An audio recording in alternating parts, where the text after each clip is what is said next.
हिंदी में हम आज व्याकरण विभाग के बारे में जानते हैं। हमारा सबसे पहला चैप्टर है वर्ण परिचय का। वर्ण परिचय सबसे पहले मैं बताती हूँ वर्ण किसे कहते हैं। हमने अगले वीडियो में देखा था वर्ण किसे कहते हैं। वर्ण जो भाषा की सबसे छोटी इकाई है, जो ध्वनि हम बोलते हैं, तो वर्ण जो है वो भाषा की सबसे छोटी इकाई है जिसके टुकड़े नहीं हो सकते, उसे वर्ण कहते हैं। जैसे कि वर्ण में क्या आता है, ये सब क्या कहलाएंगे, वर्ण। ठीक है, आगे हम देखते हैं वर्णमाला किसे कहते हैं। वर्णमाला किसे कहते हैं, तो वर्णों के समूह को वर्णमाला कहते हैं। वर्णों के जो समूह होता है उसे वर्णमाला कहते हैं। तो ये बात है वर्णमाला की। अब वर्णमाला के कितने भेद हैं वो हमने अगले वीडियो में देखा था, फिर से हम देखते हैं। तो वर्णमाला के कितने भेद हैं बताइए। आपको पता ही है, 2 भेद हैं। पहला है स्वर, दूसरा है व्यंजन। ठीक है, वर्णमाला के 2 भेद हैं।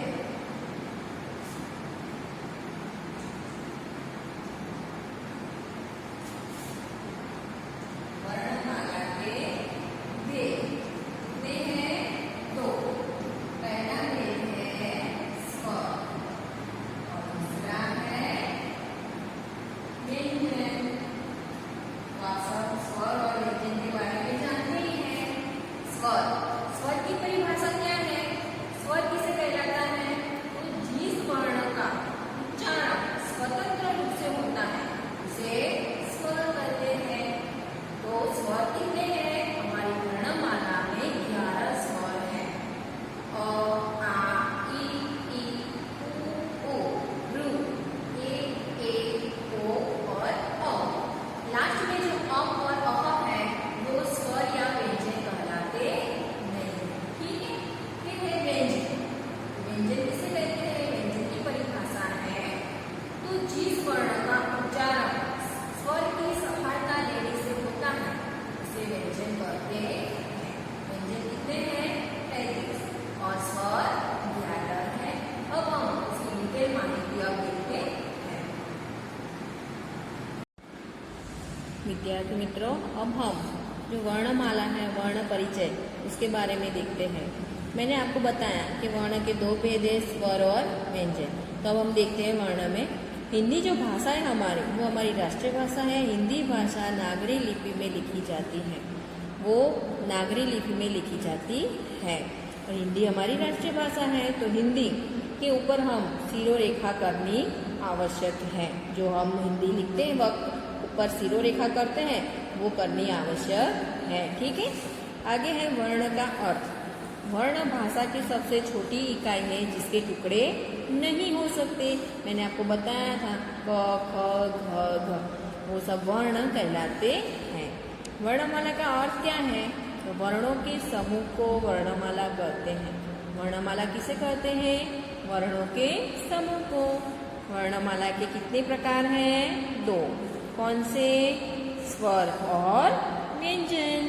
स्वर की परिभाषा क्या है, तो स्वतंत्र रूप से जिस वर्ण का उच्चारण होता है उसे स्वर कहते हैं। ठीक है, तो जिस वर्ण का उच्चारण स्वतंत्र रूप से होता हो उसे हम स्वर कहेंगे। अ, आ, ई, उ, बड़ा ऊ, रू, ए, ओ और औ। ये क्या है, स्वर। ये 11 स्वर है। ठीक है, हिंदी वर्णमाला में 11 स्वर हैं। फिर अ के ऊपर लगी बिंदी अनुस्वार कहते हैं। अ के ऊपर जो लगी बिंदी है उसे क्या कहेंगे, अनुस्वार, जिसे अम बोलते हैं। इस तरह अ के ऊपर जो बिंदी हम लगाते हैं इस तरह उसे क्या कहते हैं, अनुस्वार। देखो यहाँ पे अ के ऊपर यहाँ पे जो ये बिंदी लगाई है उसे क्या कहेंगे हम, अनुस्वार कहेंगे। अम, वो अम द्वारा बोलाता है। अ के साथ लगी 2 बिंदी को विसर्ग कहते हैं।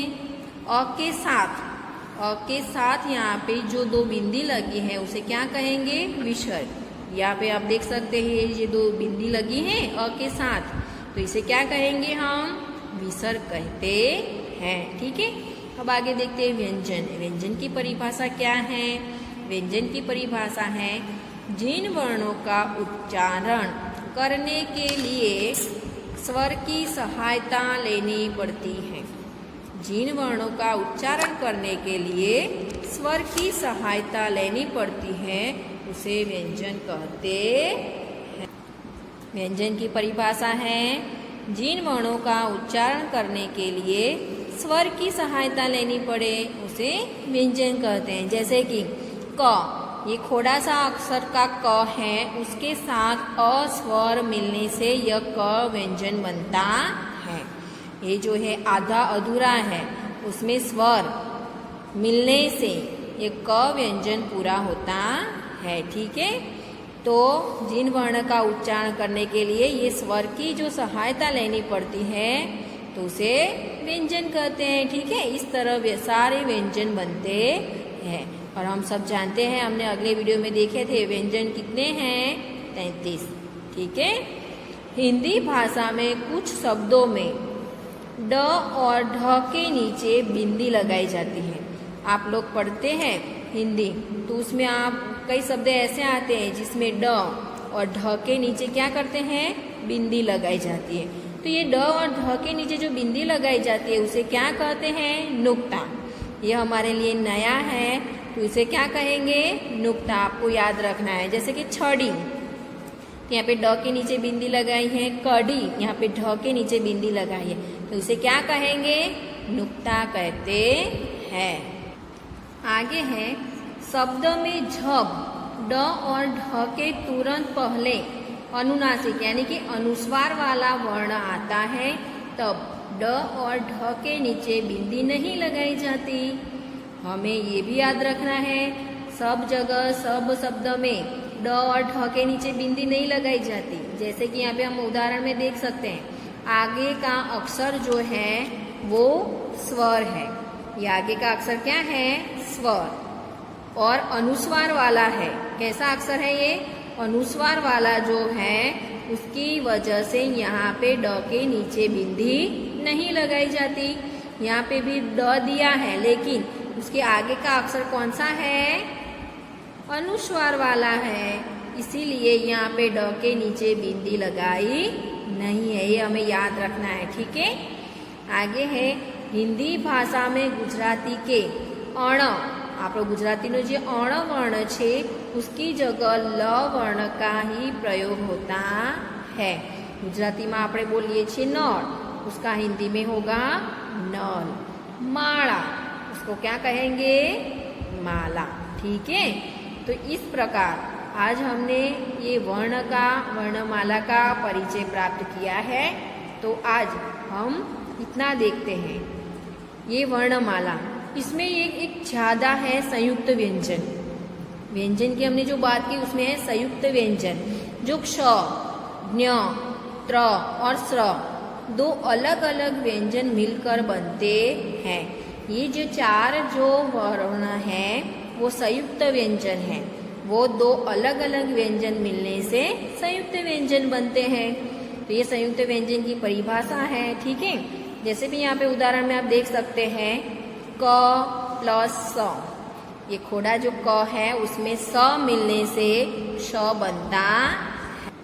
त के साथ र मिलने से त्र बनता है। हम जब बोलते हैं त्र तो र का उच्चारण होता है ना, तो उसी तरह दो अलग अलग व्यंजन मिलने से संयुक्त व्यंजन बनता है। स के साथ र यानी स्र, और ज के साथ झ के मिलने से ज्ञ बनता है। तो बच्चों, आज हमने ये स्वर और व्यंजन, वर्णमाला के जो दो भेद हैं उसके बारे में परिचय प्राप्त किया। तो वो आपको याद रखना है।